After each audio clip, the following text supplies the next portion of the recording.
नमस्कार, मैं हूं अखिलेश पांडे और आप देख रहे हैं सी न्यूज़ भारत। वक्त हो चुका है न्यूज़ बुलेटिन का। इस बुलेटिन में खबर बांदा से है, जहां तिंदवारी के डीडी पैलेस में धूमधाम से मनाई गई डॉक्टर भीमराव अंबेडकर की 132वीं जयंती। आगे खबर कानपुर से है, जहां कांग्रेस ने महापौर पद के लिए आशनी अवस्थी को बनाया प्रत्याशी। साथ ही बात करेंगे मेरठ की, जहाँ आज माधव कुंज शताब्दी नगर में हुई विश्व हिंदू परिषद की प्रेस वार्ता। बढ़ती जनसंख्या को देश के लिए बताया हानिकारक। और भी तमाम खबरों पर आइए विस्तार से करते हैं चर्चा। खबर आगरा से, जो वर्तमान में बदलती जीवन शैली के कारण बढ़ रही जोड़ों के दर्द की शिकायतें, निरंतर कार्य करते रहना, योग और व्यायाम ना करना, सुबह मॉर्निंग वॉक से परहेज करना, ये सारी चीज़ें घुटनों के दर्द की बीमारी को और ज़्यादा बढ़ा रहा है। घुटनों के दर्द का निराकरण और जॉइंट रिप्लेसमेंट अब आधुनिक तकनीक के साथ उपलब्ध है। सेल्बी हॉस्पिटल के सीनियर जोड़ प्रत्यारोपण विशेषज्ञ डॉक्टर धीरज दुबे द्वारा आधुनिक तकनीकी से मरीज को घुटनों के दर्द से छुटकारा और समाधान दिलाया जा रहा है। सिकंदरा बाईपास स्थित सिनर्जी हॉस्पिटल में शुक्रवार को अपनी ओपीडी के दौरान सैकड़ों मरीजों का चेकअप कर डॉक्टर धीरज दुबे ने उचित परामर्श दिया। नमस्कार, मेरा नाम डॉक्टर धीरज दुबे है और मैं शेल्बी हॉस्पिटल में सीनियर जोड़ प्रत्यारोपण सर्जन हूँ। घुटनों की समस्याएं, जिन्हें हम आर्थराइटिस बोलते हैं, वो आजकल बहुत कॉमन है। आप देख रहे हैं इतने सारे पेशेंट्स हैं जिनको हमने ऑपरेट किया हुआ है, जो दिखाने भी आए हैं। और इसका ट्रीटमेंट जो आपने पूछा, तो इसका फाइनल ट्रीटमेंट जो स्टेज 4 में होता है वो ऑपरेशन ही है, जिसमें हम दोनों घुटनों के बीच में इस तरह का कुशन घुटने के बीच में यूज़ करते हैं। इसमें रिप्लेसमेंट जैसा कुछ भी नहीं होता, सिर्फ घुटने के बीच में 3 पार्ट डाले जाते हैं। तो ये बेसिकली नी रिसर्फेसिंग है, रिप्लेसमेंट नहीं है। आजकल की जो टेक्नोलॉजी है, जो जीरो टेक्निक से हम ऑपरेट करते हैं, इसमें 20-20 मिनट की सर्जरी है। नेक्स्ट डे पेशेंट को चलाना फिराना शुरू कर देते हैं, 3-4 दिन में उनकी छुट्टी कर देते हैं। यही चीज़ें पहले हुआ करती थी, तो पहले पेशेंट को कम से कम 20-20 दिन, 21-21 दिन बेड पर रेस्ट करना पड़ता था। बहुत लंबे टाइम तक कसरत चलती थी, तो पेशेंट काफ़ी डरते थे। और पहले इम्प्लांट्स की लाइफ भी बहुत कम होती थी, 4-4, 5-5 साल। अब जो इम्प्लांट्स आ रहे हैं, एक तो इनमें हाई फ्लेक्स इम्प्लांट है। हाई फ्लेक्स का मतलब आप इनको पूरा घुटना अपना मोड़ सकते हैं, जो पहले नहीं मोड़ा करता था। दूसरा, पहले इन इम्प्लांट की लाइफ काफ़ी कम होती थी, 8-10 साल। अभी जो इम्प्लांट्स आ रहे हैं उनकी लाइफ 20 से 25 साल के आसपास अराउंड है। और इन्हीं इम्प्लांट्स में आजकल गोल्ड प्लेटेड इम्प्लांट्स भी आने लग गए हैं, जिसमें इनके ऊपर गोल्ड की लेयर होती है। वो इम्प्लांट्स नॉर्मली उन लोगों में यूज़ करते हैं जिनको मेटल से एलर्जी की हिस्ट्री होती है। कुछ पेशेंट्स होते हैं जिनको मेटल से एलर्जी होती है, उनमें वो इम्प्लांट्स यूज़ करते हैं। तो एक तो एडवांस टेक्नोलॉजी में ये हो गया कि नए गोल्ड प्लेटेड इम्प्लांट्स आने लग गए, हाई फ्लेक्स नहीं आने लग गए। लाइफ एक्सपेक्टेंसी इन इम्प्लांट्स की बहुत ज़्यादा बढ़ चुकी है, जो 25-25, 30-30 साल। सर्दियों के अपेक्षा गर्मियों में आदमी ऑपरेट ज़्यादा कराना चाहता है, ऐसा क्यों? इसके कई सारे कारण हैं। सर्दियों में नॉर्मली क्या होता है कि वैसे ही ऑलरेडी जोड़ों में जकड़न रहती है, और ऑपरेशन के बाद भी थोड़ी जकड़न की समस्या बढ़ जाती है। तो वो गर्मी में जकड़न हमेशा कम रहती है, इसलिए लोग गर्मी में प्रेफर करते हैं। दूसरा ये कि गर्मियों में ज़्यादा। आगरा से सीनियर संवाददाता अनुज उपाध्याय की रिपोर्ट। खबर बांदा से, जहां बाबा साहेब डॉक्टर भीमराव अंबेडकर की जयंती बड़े धूमधाम के साथ मनाई गई। बता दें कि सुबह 11 बजे भारत रत्न बाबा साहेब डॉक्टर भीमराव अंबेडकर की जयंती का आयोजन तिंदवारी की डीडी पैलेस में किया गया। डॉक्टर भीमराव अंबेडकर की प्रतिमा पर पुष्प मालाएं चढ़ाई गईं। कार्यक्रम के दौरान मौजूद वक्ताओं ने बाबा साहेब भीमराव अंबेडकर की जीवनी पर प्रकाश डाला, साथ ही दलितों के शोषित होने के लिए कानून बनाने की जानकारी भी दी। आयोजित इस समारोह के दौरान जय भीमराव, बाबा साहब अमर रहे के नारे गूंजते रहे। इस दौरान प्रभु दयाल निषाद, शंकर सिंह परिहार, विजय वर्मा, मुन्ना गिरी समेत कई लोग मौजूद रहे। सर, आपका नाम क्या है और आज ये किस चीज़ की जयंती मनाई जा रही है? मेरा नाम राज बहादुर वर्मा है। मैं बहुजन समाज पार्टी का पूर्व मंडल कोऑर्डिनेटर रहा हूँ। SC/ST आयोग में बहन जी की सरकार पे रहा हूँ।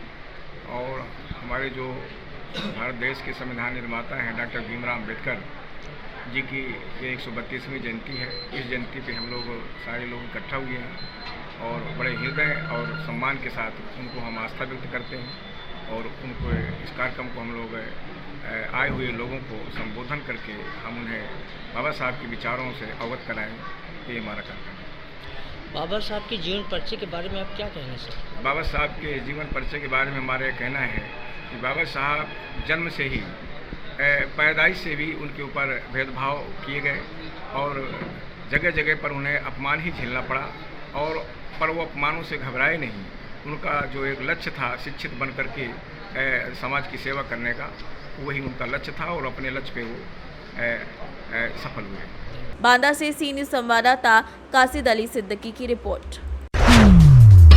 खबर कानपुर से, जहां कांग्रेस ने कानपुर में महापौर प्रत्याशी घोषित किया। कानपुर में कांग्रेस ने महापौर पद के लिए आशनी अवस्थी को प्रत्याशी बनाया। आशनी अवस्थी बुंदेलखंड जोन में कांग्रेस महिला विंग की महासचिव हैं।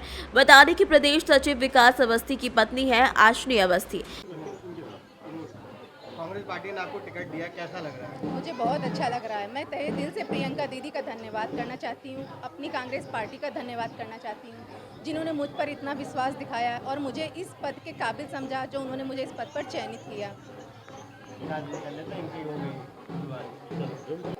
कांग्रेस पार्टी शहर के मुद्दों की लड़ाई लड़ने जा रही है, जिस पर आदरणीय प्रियंका जी ने जो विश्वास किया है, कांग्रेस पार्टी ने विश्वास किया है, शीर्ष नेतृत्व ने जो विश्वास किया है, उस विश्वास पर हम लोग खड़े उतरने का काम करेंगे। कांग्रेस पार्टी खड़े उतरने का काम करेगी और नौजवानों की लड़ाई, शहर की समस्याओं की लड़ाई, सड़कों की समस्या हो, गंदगी की समस्या हो, जल भराव की समस्या हो, ठेली खुमचे वालों की समस्या हो, उस समस्या से निजात दिलाने का काम कांग्रेस के एक कार्यकर्ता करेगा और ये जीत, कांग्रेस की जीत सुनिश्चित होगी।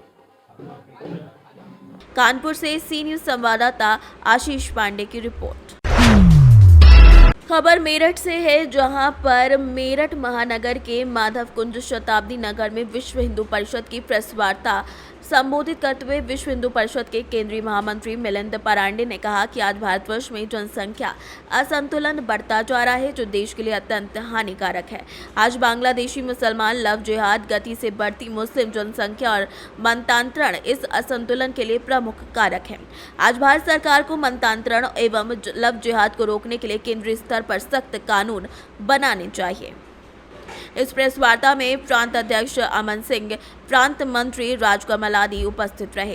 ये बताएं कि बजरंग दल विश्व हिंदू परिषद की युवा शाखा है, क्या योजनाएं हैं बजरंग दल को लेकर? बजरंग दल के साथ में अभी पूर्ण देश भर में लगभग 34 लाख युवक जुड़ गए हैं। बजरंग दल की बहुत बड़ी भूमिका जो विश्व हिंदू परिषद का युवक विभाग है, गोरक्षा में आज है। हम पूर्ण देश भर में लगभग 2.25 लाख गोवंश कसाईयों के हाथ से कानून के अनुसार छुड़ाते हैं और साथ ही में लव जिहाद के दृष्टि से जो संकट है, तो ऐसे हिंदू कन्याओं की रक्षा का एक बहुत बड़ा कार्य बजरंग दल करता है। उसमें 5000 से ज़्यादा कन्याएं, इनकी वापसी हर साल होती है। मुझे कहने में यह आनंद है कि हिंदू समाज की सुरक्षा का यह कार्य बजरंग दल करता है। अभी जो धर्मांतरण का बहुत बड़ा षड्यंत्र चल रहा है, तो इस षड्यंत्र के दृष्टि से भी बजरंग दल अभी सक्रिय होगा पूर्ण देश भर में, ताकि ये कानून विरोधी जो ये गतिविधियां चल रही है, वो कानून के दायरे में रहकर बजरंग दल उसको रोकेगा। साथ ही में पूर्ण देश भर में हमारे युवक यह अनुशासित बने, अधिक अनुशासित बने, देशभक्ति के कार्य में लगे, समाज सेवा के कार्य में लगे, इसके लिए भी बजरंग दल कार्य करेगा। अभी पिछले 6 माह में बजरंग दल के माध्यम से हजारों नवयुवकों को स्वरोजगार दिया गया है और इसीलिए अपने युवक यह आर्थिक दृष्टि से स्वावलंबी बने, यह भी कार्य बजरंग दल अभी कर रहा है। अच्छा, ये जिस तरह से एनकाउंटर हुआ है उत्तर प्रदेश में, तो वैसी जैसे नेता जो रिमार्क दे रहे हैं, आपका क्या मत है? देखिए, जो गुनाह कर रहा है और सरकार ने यदि पॉलिसी बनाई है कि ऐसे लोगों का यदि पकड़े जाते तो बहुत अच्छा है, तो कोर्ट के दायरे में काम होगा। पकड़े नहीं जाते और वो स्वयं पुलिस के ऊपर गोलियां चलाएंगे तो एनकाउंटर एक मार्ग बाकी रहता है। तो एनकाउंटर हो रहा है तो ठीक ही हो रहा है, क्योंकि जो हिंसा का प्रयोग करते हैं उनके साथ कठोरता से उनका दमन करना बहुत आवश्यक है। ओवैसी ने जिस तरह का वाक्य दिया है, वो तो उनका बड़बोलेपन है और हर चीज़ को विकृत करके उसको प्रोड्यूस करना, ये उसमें माहिर है और इससे वो इस तरह की बेतुकी की बातें कर रहे हैं। मेरठ से सीनियर संवाददाता नवनीत कुमार की रिपोर्ट। खबर बलिया से है, जहां जनपद के नगर पालिका क्षेत्र में निकाय चुनाव को लेकर चुनावी सरगर्मी तेज हो गई है। तमाम प्रत्याशी चुनावी दावे कर रहे हैं। इन्हीं दावेदारों में से एक है नगर पालिका अध्यक्ष पद के दावेदार के रूप में उतरे सामाजिक कार्यकर्ता सामाजिक तालमेल रखने वाले व्यक्ति जिनका नाम है आलोक गुप्ता। इन्होंने भी नगर निकाय चुनाव को लेकर चुनावी बिगुल फूंक दिया है। इनका कहना है कि मंत्री दयाशंकर सिंह के नेतृत्व में बलिया का बेहतर विकास हो रहा है। उन्हीं के पद चिन्हों पर चलते हुए बीजेपी का मान सम्मान बढ़ाते हुए उन्हें भी बेहतर, स्वच्छ और सुंदर तरीके से नगर पालिका का विकास करना है। मैं आलोक कुमार केरल वास्तव सात परिवार का हूँ, चौबुझिया निवासी हूँ। सर्वप्रथम आज सतवान की सभी बलिया नगरवासियों की बधाई देता हूँ। मैं भारतीय जनता पार्टी का एक सिपाही हूँ और भारतीय जनता पार्टी के ही बैनर तले नगर पालिका परिषद अध्यक्ष पद की जिम्मेदारी नगर पालिका परिषद के लड़ाई के लिए दी है।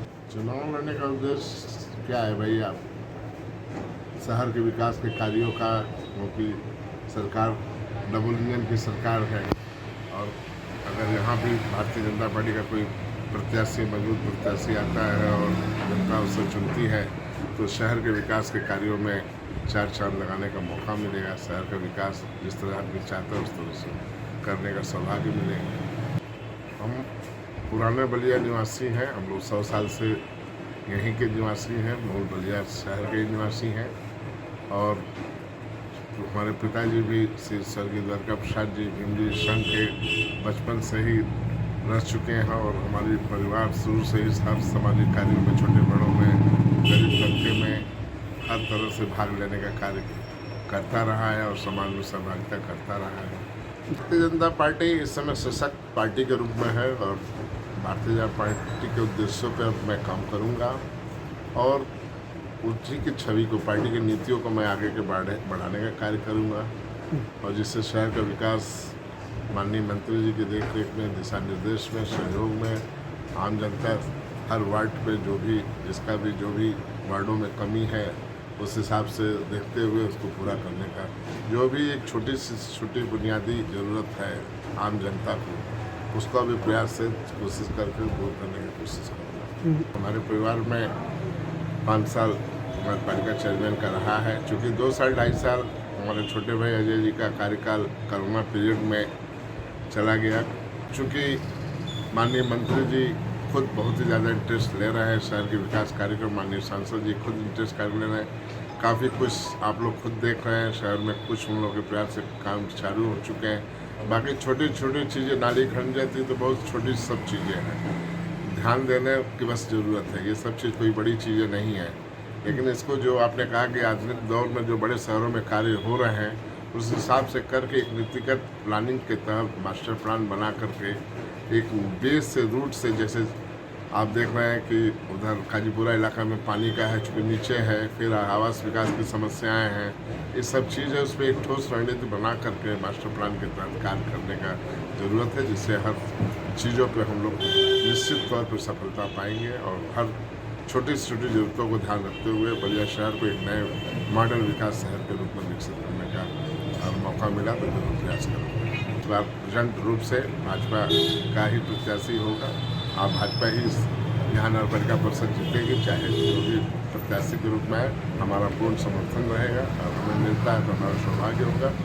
या किसी को भी मिलता है तो मैं उसमें अपनी निष्ठा के साथ अपने तन मन धन से उसको जिताने का कार्य करूँगा। मैं एक निष्ठावान, ईमानदार, सक्रिय जो भी आपको समझ है आप उसे जिताने का कार्य करेंगे। हमारे परिवार और हमारी छवि आप लोग आकलन करेंगे, देखेंगे तो मैं आपको एक बस क्या ज़्यादा हो बस एक विश्वास दिलाना चाहूँगा कि कहीं से भी हमारे प्रति आपको शिकायत का मौका नहीं मिलेगा। अम्बेडकर जयंती बैसाखी पर और सतवान के सभी नगरवासी, बलिया जनपदवासियों को बहुत बहुत शुभकामनाएँ देता हूँ। सबकी जीवन में खुशियाँ आएँ, काम करें, सभी लोग स्वस्थ और प्रसन्न रहें, यही मेरी शुभकामनाएँ।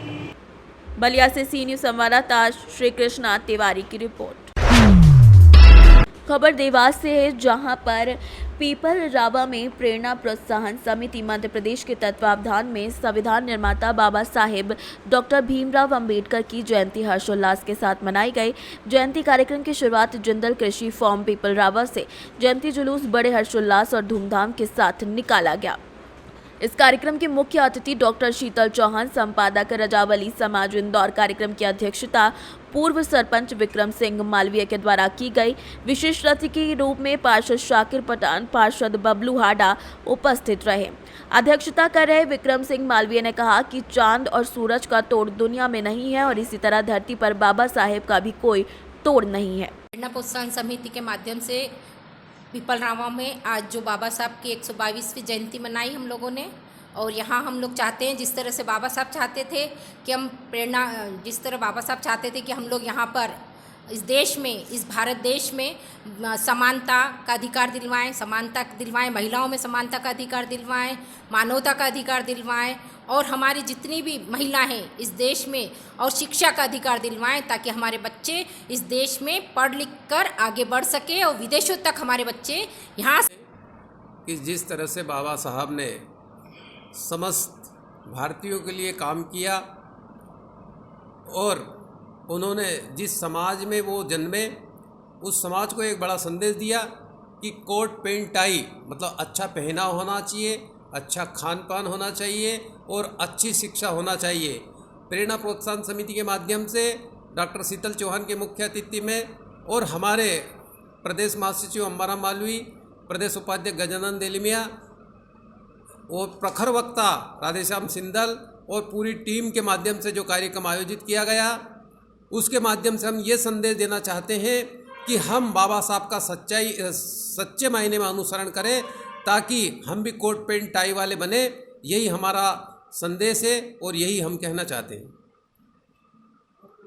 शंकर सिंदल, पूर्व पार्षद, प्रदेश संयोजक, प्रेरणा प्रोत्साहन समिति मध्य प्रदेश। देवास से सीनियर संवाददाता साजिद पठान की रिपोर्ट। खबर गरियाबंद से है, जहां 16 मार्च से अपनी एक सूत्रीय मांग शासकीकरण को लेकर पंचायत सचिव एकजुट होकर काम बंद, कलम बंद, अनिश्चितकालीन आंदोलन कर रहे हैं। पंचायत सचिव संगठन गरियाबंद के ब्लॉक अध्यक्ष द्वारा बताया गया कि 27 सालों से संघर्षशील पंचायत सचिव की जायज मांग को सरकार अविलंब पूरा करे। हम अपने कर्तव्य पद पर उपस्थित हो जाएंगे, अन्यथा पंचायत सचिव उग्र होकर भूख हड़ताल करने के लिए विवश होगा। पंचायत सचिव के हड़ताल का 30वां दिन है, जिससे पंचायत विभाग सहित 29 विभाग के लगभग 200 प्रकार के कार्य प्रभावित हो रहे हैं। हड़ताल की वजह से ग्राम पंचायतों द्वारा दी जाने वाली अनिवार्य सेवाएं और हितग्राही मूलक कार्य, शासन की सभी योजनाओं के क्रियान्वयन में बाधा उत्पन्न हो रही है।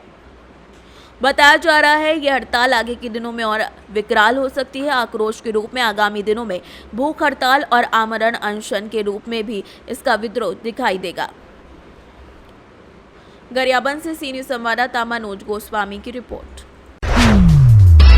खबर उन्नाव से, जहां पर दबंगों की जमीन पर कब्जा करने पर 12 अप्रैल को एक बुजुर्ग ने आत्मदाह का प्रयास किया था। कल लखनऊ ट्रॉमा सेंटर में इलाज के दौरान उसकी मौत भी हो गई। परिजन लखनऊ से शव लेकर उन्नाव कलेक्ट्रेट पहुंचे। परिजनों का आरोप है कि प्रशासन की लापरवाही के चलते ये मौत हुई है। शिकायती पत्र देने के बाद प्रशासन ने गंभीरता से इसे नहीं लिया, जिसके चलते अधेड़ को आत्महत्या जैसा कदम उठाना पड़ा। कलेक्ट्रेट गेट के सामने शव रखकर परिजन विरोध प्रदर्शन करते रहे। सिटी मजिस्ट्रेट समेत भारी संख्या में पुलिस बल मौजूद रहा। माकी थाना क्षेत्र के पवई गांव का यह अधेड़ रहने वाला था। वही आत्महत्या उसने कराई है। अरे एक मिनट बात सुनिए, सवाल पूछिए तब। आज यहाँ पे कलेक्ट्रेट के बगल में आप शव रख के प्रदर्शन कर रहे हैं, क्या मामला है, क्या मांगे हैं आपकी? हमारी मांगे हैं जो मुलजिम लोग हैं उनको तत्काल गिरफ्तार किया जाए, उनको मुकदमा लिख के उनको जेल भेजा जाए। क्या घटना हुई थी? घटना क्या हुई थी? जमीनी विवाद था, 9 इंच जमीन का मामला था और हम लोग बार बार थाने का सहारा ले रहे थे, लेकिन कोई न्याय नहीं मिल पाया। पूरा मामला कैसे क्या हुआ था बताइएगा। वो लोग जमीन जबरदस्ती बना रहे थे। ये लोग उन्नाव में रहते हैं, वो दबंग किस्म के हैं, तो अपना 9 इंच जमीन बढ़ा के बना रहे थे। इन्होंने मना भी किया, माकी थाने वालों ने फैसला भी कर दिया। उसके बावजूद फिर 2 दिन बाद उन्होंने निर्माण कराना शुरू कर दिया। जब ये गए तो उनके घर की महिला जो है माया नाम की, वो काफ़ी अपने को लगाती है, जिन्हें धमकी दी कि जो कुलदीप सेंगर के साथ हुआ वही तुम्हारे साथ करेंगे। इसी के साथ ऐसी घटना हुई। क्या लगता है डर की वजह से इस तरीके की घटना की इन्होंने डर की वजह से। एक 9 इंची जमीन के विवाद में एक वृद्ध ने जो है आत्मदाह किया था, क्या मामला है और उसको लेकर पुलिस क्या कार्रवाई कर रही है? ये देखिए बहुत कष्ट की बात है कि एक छोटे से मैटर के लिए एक बुजुर्ग आदमी जो शिक्षक थे उन्होंने आत्मदाह कर लिया है। इस बात का हम लोगों को बहुत कष्ट है, लेकिन इस मामले में हम लोगों को तुरंत अभियोग पंजीकृत किया। जो उन्होंने एप्लीकेशन दी 307 में मैंने अभियोग पंजीकृत किया है। अब उनकी चूंकि डेथ हो गई है तो हम लोग उचित धाराओं में अभियोग पंजीकृत उसको मुकदमे को बदलेंगे। बदलने के बाद से अभी इसमें 2 मुलजिम को हिरासत में ले लिया गया। इसमें 2 मुलजिम और हैं, जिसमें एक महिला एक पुरुष है। उसको मैं अति शीघ्र गिरफ्तार करूंगा और जो 9 इंच के विवाद है वो विवाद हमेशा के लिए खत्म हो गया, क्योंकि मैंने उस समय उनको बताया था, मैं जब इस समय घायल थे वो उस समय मैंने बताया था आप बिल्कुल परेशान मत होइए और इसको हम करवा दे रहे पीछे। लेकिन चूंकि उन्होंने घटना हो चुकी थी, हम लोग ये चाहते थे कि जो बेटर ट्रीटमेंट उनका हो जाए, हम लोग कार्रवाई कर देंगे। चांस की बात उनकी डेथ हो गई है, लेकिन जो वो चाहते तो वही होगा। अभी कलेक्ट्रेट परिसर के बगल में शव रख के जो प्रदर्शन किया गया है जी, क्या मांगे हैं उनकी ये मांगे हैं कि जो 2 मुलजिम है जिसमें वो महिला से ज़्यादा नाराज है, वहाँ महिला ज़्यादा चिल्ला रही थी, महिला ज़्यादा नाराज है, उस महिला को भी गिरफ्तार हम लोग आज से कल तक कर लेंगे और एक और मुलजिम रह जाएगा, वो गिरफ्तार हो जाएगा। सब चारों पारिवारिक हैं, वो गिरफ्तार हो जाएंगे। इसके बाद जो जमीन का विवाद है वो जमीन की बात तो खैर उसी समय खत्म हो जाए जब घटना होगी। अगर पुलिस पहुंच जाती टाइम से तो हम लोग उसी समय खत्म कर दिए। और उसने इन लोगों को समझौता हो चुका था, वो थोड़ा 9 इंच की विवाद था, उसने आगे बढ़ा लिया, पीछे बढ़ा लिया, थोड़ा आक्रोश में आ गए, फिर सुसाइड कर लिया इन्होंने। छोटी सी जमीन का मामला है, इसमें किसको दोषी मानते हैं? नहीं, जो दोषी है वो तो है ही मुलजिम, जो उनके खिलाफ मुकदमा लिखा गया है। उन्नाव से सी न्यूज़ संवाददाता अजय कुमार की रिपोर्ट। खबर उन्नाव के सफीपुर से, जहां शिक्षा विभाग चल रहा है डाल तो गुरुजी पात। दरअसल 14 अप्रैल यानी आज बाबा साहेब अम्बेडकर की जयंती मनाई जानी थी, लेकिन शासन के आदेशों की वहां के शिक्षकों ने धज्जियां उड़ा दी। सभी शिक्षकों को विद्यालय पहुंचकर ये जयंती मनानी थी। सफीपुर और फतेहपुर 84 के काफ़ी स्कूलों में जयंती नहीं मनाई गई। छात्रों की माने तो गुरु के द्वारा एक दिन पहले भी ये जयंती नहीं मनाई गई। छात्रों की माने तो गुरु के द्वारा यानी शिक्षकों के द्वारा एक दिन पहले ही ये जयंती मना ली गई। ज्यादातर शिक्षा मित्रों ने विद्यालय खोल मनाई जयंती। कई शिक्षकों ने जूता पहने हुए ही कर दिया माल्यार्पण। भैया क्या नाम है आपका? ये बताइए, ये जो कंपोजिट विद्यालय रनिया मऊ का है, ये आज बंद है या खुला है? आज खुला था या नहीं? क्या नाम है? सती। किस विद्यालय में पढ़ती हो? 5 में। विद्यालय का नाम क्या है? पृथ्वी विद्यालय कालीपुर। अच्छा, 14 अप्रैल को क्या बताया गया था? छुट्टी बताई गई थी या क्या बताया गया था आपको?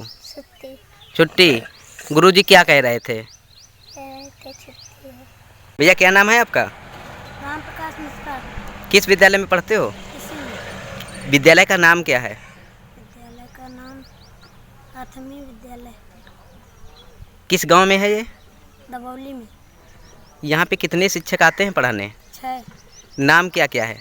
दीपक sir, Dhanu sir, Rakesh sir, Umesh sir, Akshay sir, Abhishek sir. यहाँ पे इस समय कोई शिक्षक मौजूद है या नहीं?